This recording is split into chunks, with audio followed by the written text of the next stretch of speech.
पार्वती पर्वतराज हिमवान की पुत्री के रूप में जन्मी थी। उन्हें सती का पुनर्जन्म माना जाता है, जिन्होंने पिछले जन्म में अपने पिता के अपमान से दुखी होकर देह त्याग दी थी।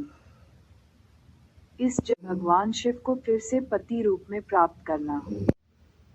उस समय शिव संसार से दूर, गहरे ध्यान और वैराग्य में लीन थे।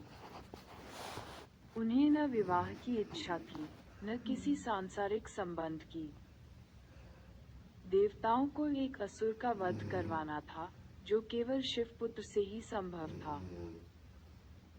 इसलिए उनका विवाह होना आवश्यक था। पार्वती ने शिव की सेवा शुरू की।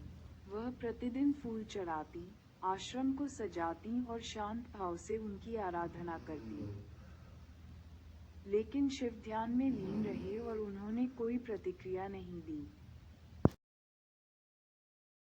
देवताओं ने कामदेव को भेजा कि वे शिव का ध्यान भंग करें। कामदेव ने प्रेम बाण चलाया। शिव क्रोधित हो गए और तीसरा नेत्र खोलते ही कामदेव भस्म हो गए। फिर भी पार्वती अपने संकल्प से नहीं डिगी। शिव ने पार्वती की भक्ति की परीक्षा लेने का निश्चय किया। वे एक साधु का रूप लेकर आए और स्वयं शिव की निंदा करने लगे।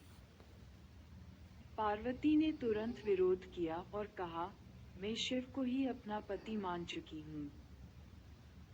तब शिव प्रसन्न हुए और अपना वास्तविक रूप प्रकट किया।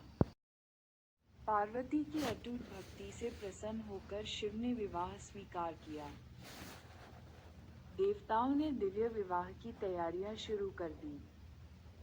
ब्रह्मा ने पुरोहित का कार्य किया और विष्णु ने विवाह की व्यवस्था संभाली।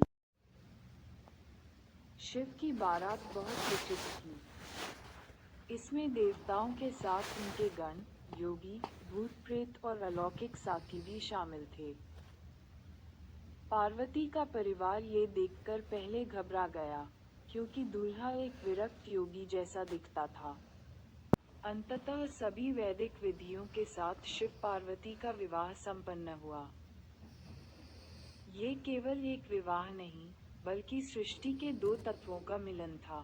विवाह के बाद पार्वती शिव के साथ कैलाश पर्वत पर रहने लगी।